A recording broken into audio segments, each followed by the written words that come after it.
What's up, guys? So I'm starting this video off. I did my wisteria video talking about it over here, and someone said this looked dead, but that was a couple days ago, and now you can see it's getting green. So I figured I'd show you that real quick for anyone who's concerned. Alright, so gotta go to my little secret garden over here. Here's the setup, the behind the scenes, a chair and a tripod, right? Alright, lock you in there. Ooh. Okay, turn this around so I can see what you're looking at. Adjust myself a little bit here, fix my hat, fix my glasses, straighten my neck knife. Okay, so yeah, another my life video, just a quick update. First off, a bunch of people asked, hey dude, why are these black and white? Just wondering. The very first one I did, the color got screwed up. I don't think it was black and white, I think it was like reverse colors or whatever it was, but it got totally screwed up in editing. And after that, I just decided to make them all black and white on purpose, just so they set themselves apart from other videos. That's all. Just to be different. Why not, right? So that's why they're black and white. So, where did I leave off? I don't remember. What I can tell you is that I do have a new job. I didn't go yet, but I was hired. And I'm very excited about it. It's a whole different ball of wax from what I was used to doing. I mean, it's, again, I don't want to talk about too many details yet. I can tell you what I used to do, because by the time this video is up, that job's over with, and I was the head custodial worker for a post office. So it was just me. I was the head guy, but I didn't have a team or anything. It was me, myself, and I cleaned the entire post office by myself. Did that for over a year. I liked the people there a lot. I really did. I mean, I knew some of the people already, but I just, you know, you create friendships, you know, you create these relationships with these people. You see them every day for work, and I was there 6 days a week, and you know, everyone there was cool. They really were, and I'm genuinely going to miss everyone there. The postmaster, the clerks that were there were awesome. There's some carriers that I would meet, they would come and go, you know, so I mean, I knew everyone there, but I basically spent a lot of time with the clerks and the postmaster. And like I said, all good people. So I am sad, but it's impossible for me to get more hours there. So if you don't know, YouTube was always my main gig. This was my main income for paying the bills, living life, right? And over the years, there's various reasons why the views go down and down and down, and with the views go the money. And so at some point, it wasn't enough. I was doing some side gigs here and there, but I knew I needed a physical job to go to every day for a constant paycheck, and that's what this was, but it was part-time. So they have a contract. It's not the post office that hired me. It's a third party that subcontracts different cleaning jobs. And so it's just funny because, like, I've worked with the mail before. I've done the post office thing. I'm not into the mail. I mean, it's something I could do, but as far as like being a carrier or something like that, I mean, you're devoting your life to it. It really is an all day, all night thing. You're not delivering mail at night, but you're just, it consumes your life. There is no time off, and you know, in some cases you're even working Sundays. And you know, when you have a route and you're delivering mail, it's very important that if you get sick, someone covers you. So generally speaking, you have some kind of a sub or something. Plus, where I am, even though there are a couple city carriers, they have their jobs like forever. You know, unless they die or something, that never pops up as an option. But there's rural routes, and on a rural route, you use your own vehicle. So you're taking your own vehicle, which some people convert to right side drive, or they buy a right side drive vehicle, or like I did, and some people do, is you just kind of ride that middle hump. You literally sit with one leg on either side, you know, and you know, work the gas pedal and stuff with your left foot and swing out the passenger side window. It's kind of crazy and super dangerous, but people do it. But the vehicle thing is never an option. I just don't have a vehicle that I could beat up like that. I mean, you're talking about getting tires multiple times a year. The car just turns to complete crap. Brakes, brake jobs constantly. I mean, you think about it. These routes have like 300-400, houses on them, sometimes more. And you drive and then you stop. And you put the mail in and you go and you stop and you go and you stop. And that stop-go thing is just so rough. It's horrible on your transmission, on the engine, on the brakes, all that stuff. Not to mention, you hit things a lot. You will not find a rural carrier car without scratches and dents and dings, and just it gets totally jacked. So that, I've done that before. It's not for me. I went on a job hunt, and it's kind of interesting because people will say like, hey, you want a job? There's always jobs. And I will say, people are always hiring.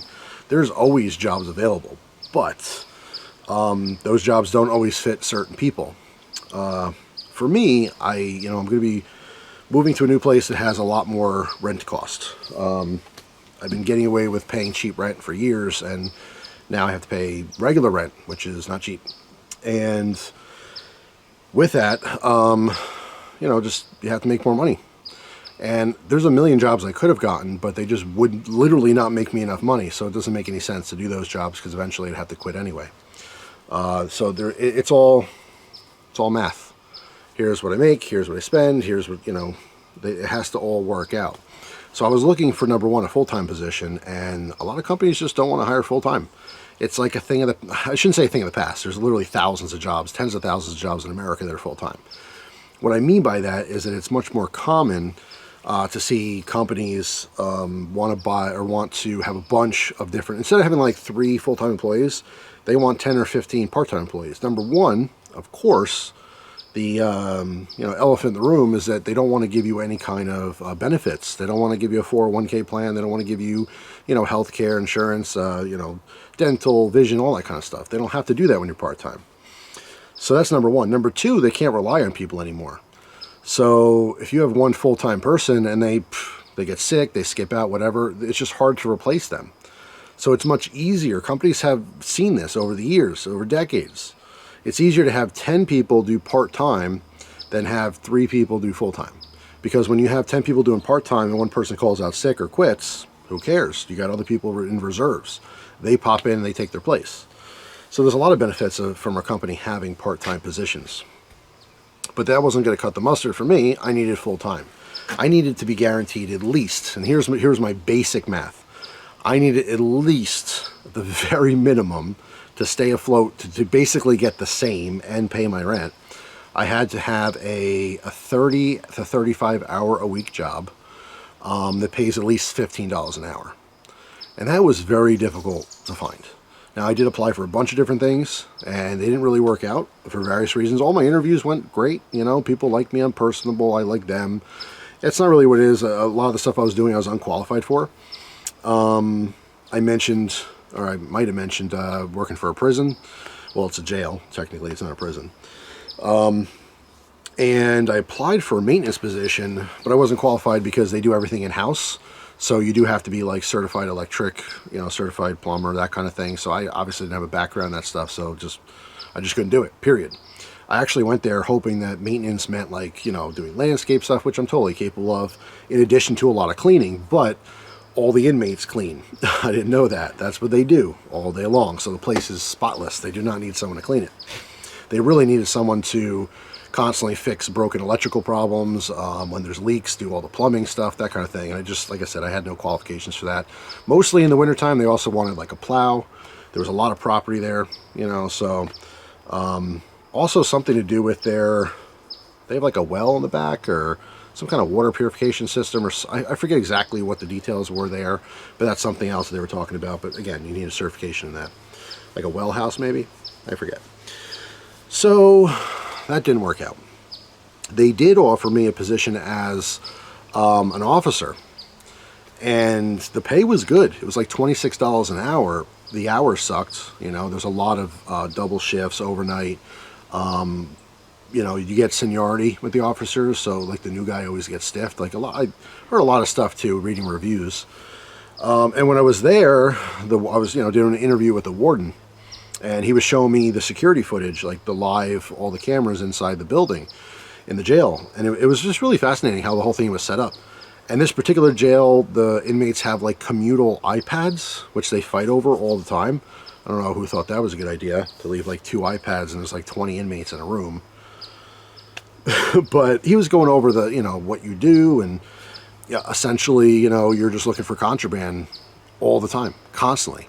And every 15 minutes you do a walk around, there's scans in front of each, there's QR codes or whatever in front of each cell. And during the day when the cells are open, you go through, you inspect every cell every 15 minutes and you scan it to prove that you were there.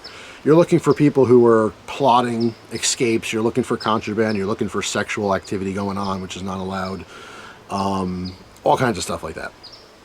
So the job sounded like it sucked. I mean, it sounded interesting, you know, every day, I'm sure there's lots of stories with that. At some point he was showing me, because they revolve around different positions, so there's, you know, where they book people.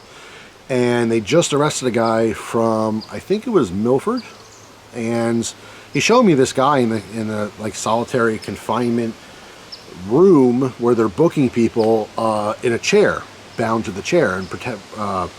The story behind this was he killed his grandmother and then set her on fire. So that's a little disturbing. But you know, there's evil in the world, and they have to go somewhere. And where do they go? They go to jail. And then once they're convicted, obviously a life sentence or something, or you get multiple years, then you get transferred to prison. At least that's my understanding, is that jail is like within a year or so, or basically you go to jail at first, then you have trials, and when you go through all that rigmarole, you know, stuff, when you do have multiple year sentences, I believe you do get shipped off to prison. And that's the difference between prison and jail. You guys can correct me if I'm wrong there, but that was my understanding. But yeah, ultimately, it just sounded like the pay was good, the commuting would suck, and just the job and the hours would suck. I would have no life with my wife. And I understand certain people do what they have to do, and at the end of the day, that's what it is. You got to pay bills. So there's people who don't like that kind of stuff, and they do. They work, you know, 60, 80 hours a week just to get it done, and they never see their family and stuff. But for me, it was really important to find some kind of balance. I wanted some kind of life with my wife. You know, the money and stuff, it doesn't matter if I don't have time with my family. That is my family. Not to mention seeing my actual family and seeing my in-laws, her side of the family. So that it plays a role here. You know, I can be a little picky. I can afford to be a little picky, but not too picky. So some of the other jobs that I was, you know, maybe qualified for and could do, but the hours sucked. Again, overnight hours, or the hours, like there's one particular thing, I forget what it was offhand, but I know the hours were like, I want to say it was 6 days a week, Monday through Saturday, and it was like, I don't know, 4 o'clock in the afternoon until 11 or whatever. And the problem with that, again, is that with my wife's schedule, I would literally never see her. I'd maybe see her on a Sunday. And it just wasn't acceptable. I knew that you know, at the end of the day, if I run out of stuff and I need to pay the bill, I do what I have to do. But I prioritized looking many places to find something where I have some kind of life, something to look forward to after work, you know. Some people, if you're single and you're young, there's certain jobs you could just make bank and you just live at work. That's it. You just work. And you do that like, you know, 3-5 years or whatever. You bank $100,000, $200,000, and then you start your life somewhere else, and you know, you have room to do what you want to do. But you know, when you have a wife, I'm established, and I prioritize spending time with her. So I wanted to find something. And it's hard because I have all these different factors. I have how much am I going to get paid? What are the hours? How far do I have to commute? Because gas cost is a concern. You know, I'm paying $500 a month in gas as it is right now. So, and then obviously, you know, wanting to spend time with my wife. So trying to find something, like, it'd be like, oh, this was, you know, good hours, but like horrible pay. I have experience with assisted living with seniors, and so I was looking at some of those jobs. It is shocking how cheap some of these companies are. You're talking about the people who take care of your grandmother, your grandfather, the people who are wiping them, feeding them, cooking for them, basically living with them and doing every possible thing for them. And they're getting $10 an hour, $11 an hour, $12 an hour. That is shocking to me. That's shocking. These people are being robbed for the effort they're putting in for their work every day. And not to mention, you know, you're taking care of a human life. You know, this is just, it's a very important job, and they're just getting chicken scratch, and it just sucks. So, I mean, I tried venturing in there, but like I said, the pay was horrible. Living in home with someone wasn't really an option for me either. But long story short, I did find something. I'm not going to say exactly what it is yet. Maybe in the future I'll talk about it a little bit. But they were able to match my same pay I was making part-time, but offer me like 50 hours a week. So I can actually pay my bills, which is phenomenal. It is a lot of different work I've never done before. It is all new. You know, there's a lot of responsibility there. And like I said, maybe I'll talk about it more in the future, but that's it. I'm starting it soon, and I'm very sad to see my other job go, because like I said, I've really grown to like the people quite a bit. I mean, just like I said, personal relationships, just really, really great people. So that sucks. But it's a whole new thing. My new job, I'm not really working with people, which is different. Like when I was cleaning the post office, like I said, I had these relationships with the workers, but like you're in passing. They're working, I'm working. And then, like, you know, as I'm literally passing them a million times a day, hey, you know, blah, blah, blah, we talk about something for a second, we laugh, we move on, I walk over here, I tell a little story real quick, or I say a little joke real quick, or they'll tell me something really quick, but you establish those relationships, you know, but you're actually at work and you're working. And it works because everyone here worked. You know what I'm saying? The clerks worked really, really hard. The postmaster worked really hard. I worked really hard. So it's not like you're just screwing off all day just talking. You know what I mean? You're actually doing your work, but still having some kind of a social atmosphere, which is really nice. And they played music. I happen to be a classic rock fan, so they have classic rock going, you know, in the background every day, which is nice. Kind of perks you up a little bit, having some music going all day. The new job, there's no music at all. And like I said, I'm more hands-on, fixing things. I will say it's a maintenance type job. There's painting involved and construction type stuff involved, but not always. It's a very specific situation. It's interesting, but it works. The hours work for me. It's literally like a 9 to 5. It's not literally 9 to 5, but it is an 8-hour day. It's actually 8.5-hour day. I think there's an unpaid lunch, so that's why it's 8.5 hours. But yeah. I mean, I will be working some weekends, I will be working some holidays, and I'm cool with that. The distance is, it could be better. There is a commute involved for sure, but the money's worth it, and the hours are worth it. So I can pay my bills, but I can still spend a little bit of time with my wife every day, which is important to me. So yeah, thumbs up, I found a job. I kind of want to talk about this a little bit, because in Pennsylvania, the minimum wage is still $7.25. $7.25. Now, I am going to be making more than double minimum wage, and it's still barely scraping by. This is the reality we live in. Now, I'm not saying the answer is to make minimum wage $40 an hour. That just throws off the economics anyway, but it should have been slowly growing up over the years. I don't know why that's never changed. You know, you have inflation, everything costs more, but you don't get paid more. How does that work? You know, I know there's seniors where I live right now, they're on fixed income. And where I live, and I'll talk about this more in the future, maybe for the members on the channel, and we'll discuss that in the future. Because I'll make some stuff public, but also there are paying members. If you want to be a member, you can click the button. It's somewhere on the bottom of the video, it says membership. That's what it is. You're subscribing, you're paying money. It's either $5 or $10 tier, and you're getting extra content. That's what that is, in case you're curious. But when I move, I'm going to be doing a lot of really, you know, insider type stuff and like showing you everything. But I want to conserve a lot of that for the members, because they're literally paying me for entertainment. So, you know, some of it will be public though, so you guys can see some of that stuff if you don't want to pay. But yeah, I just have so much to show and talk about. It's just, there's a lot going on. My life is completely changing. You know, if I were the only thing that's staying the same is my wife. If I was swapping it for a different woman, then I'd literally have a completely different life. But I like my wife a lot, so I don't want to swap. But yeah, new job, new house, new location, all that stuff being new is just, it's crazy. It's just, I've said this before, I'm not a huge fan of change, but I have to embrace it. It's forced upon me at this point, and that's okay. This is just life stuff. Things happen. The older I get, the more I realize that absolutely everything has a time limit on it. Everything. life, people, friendships, you know, just everything. It's just nothing lasts forever.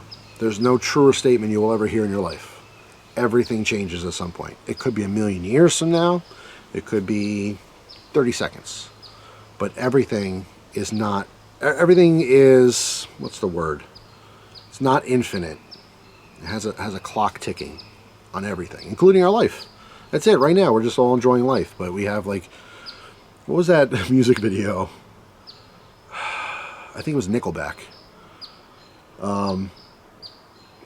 What's the song? I forget. Save Me, maybe?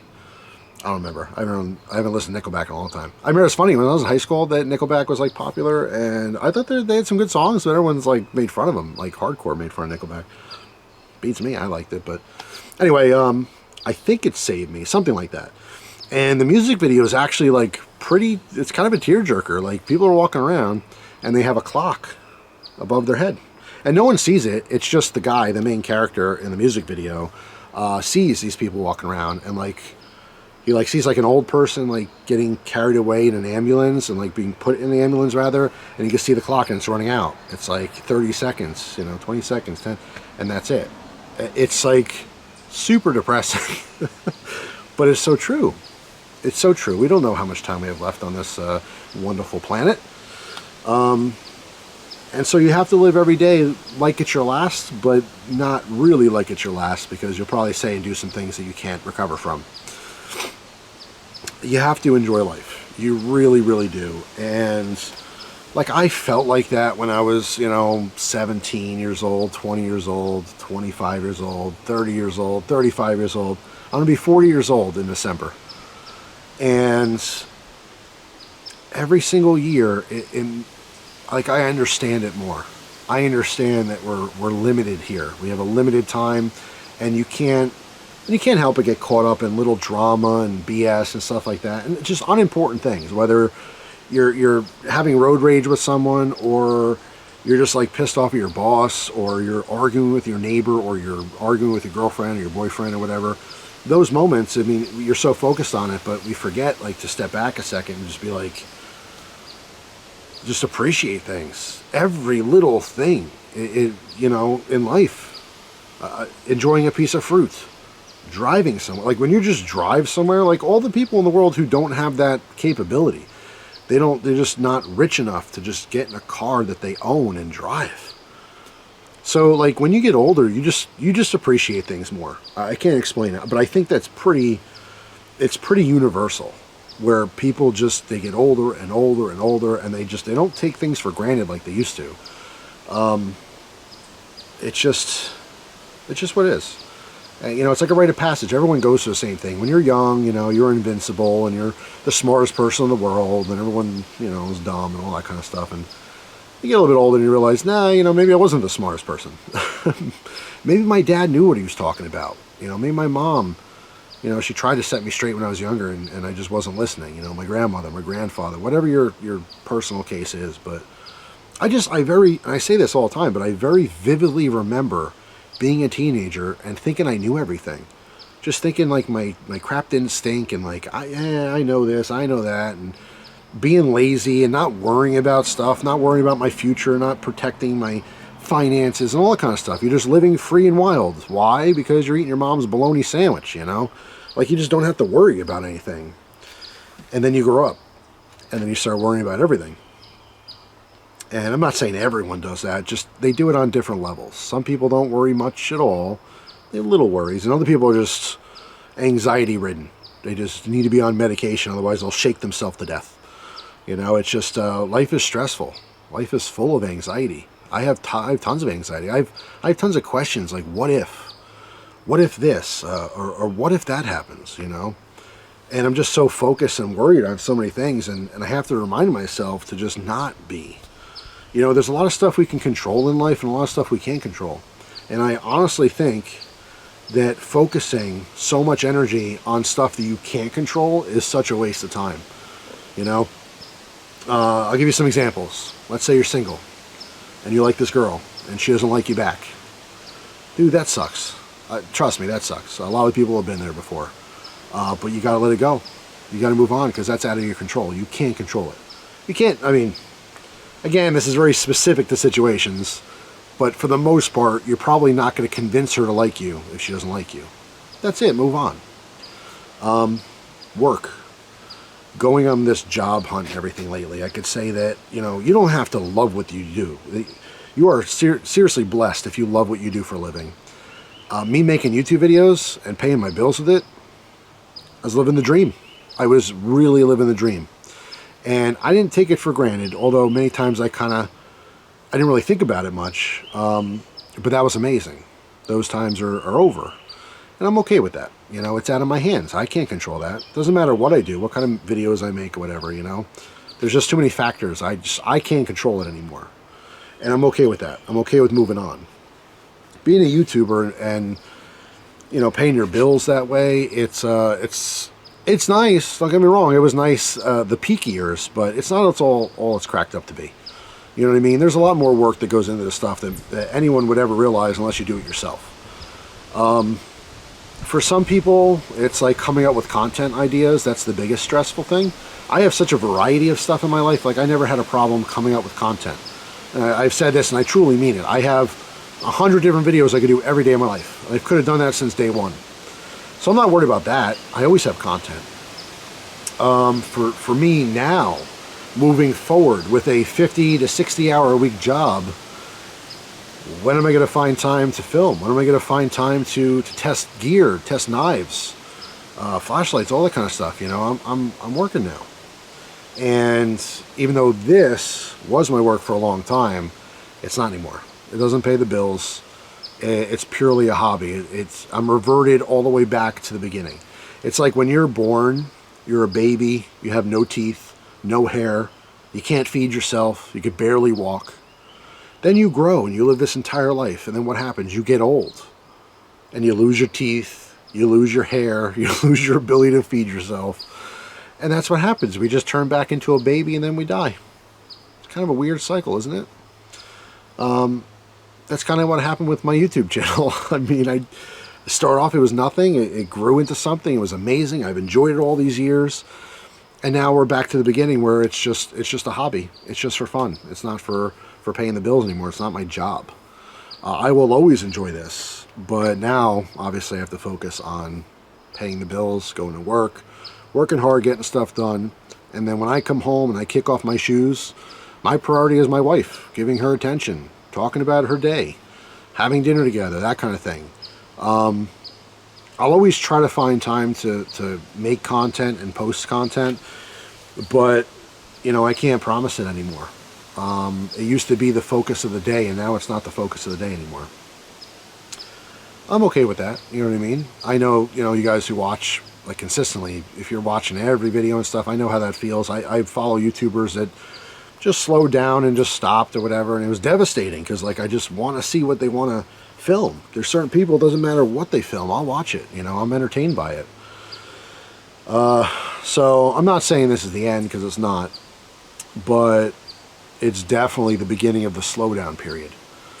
The video everyday thing, I don't know how long that's going to be able to last. And it's just because I'm trying to prioritize my time.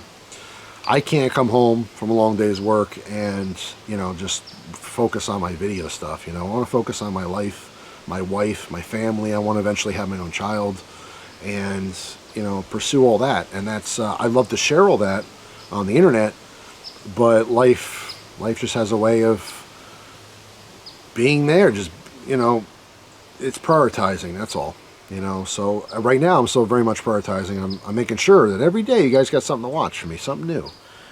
And I prided myself on that. You guys, I've talked about it. I've posted a video quite literally every day of my life for 16 years. That's pretty amazing. I feel very proud of myself. There's not a lot of YouTubers that do that. I don't know any of them personally who's literally posted a video every single day for 16 years without missing a beat. There's been a handful of days, I think I mentioned this in one of these videos, that I was like sick or something. I posted a video that I was sick, or I had like a little video that I never posted before, and then I would share it when I'm sick, so I didn't miss a day. It became like a really big thing that like I couldn't miss posting a video. So I don't know what the future holds yet. It's still all very fresh and new, and it's just a ton of question marks. I love to post every day, but it's if at some point, you know, it's going to come down to posting one video a week, you know, one video a month. I don't even know. You know, maybe a month goes by and I don't post anything, and then I post 5 videos in a row. You know, who knows? But I'm going to always make content. You know, I'm always going to want to share things. I'm still going to use gear. I'm still going to use my knives and carry things and get new stuff. It's just how much time I'm going to have to share that with you. That's all. That's the only thing that's changing is the time. The time is dwindling. But I still love you guys, and I still want to share everything. I still want to do this. I'll try to make time for it, you know. But I'll give you updates. I'll let you know what's going on in my life, and like I said, some of it will be public, and some of it will be for, you know, the members. But I'm going to show you this house. I'm going to show everything, my neighborhood, talk about where I live, all this kind of stuff. I have so many stories to share as well. So stay tuned for all of that, and the regular stuff. If you just like the gear, you know, just like seeing the cool new knives and the flashlights and, you know, the EDC stuff, I'll definitely have more of that in the future as well. So that's all. Thank you so much for watching, guys. Truly, from the bottom of my heart, I appreciate your time, because time is precious, and I know that now more than ever in my entire life. So thank you for taking a little bit of time out of your day to see what I'm doing. Appreciate it. Hope you guys have a wonderful day, and I'll see you tomorrow with a brand new video. Take care.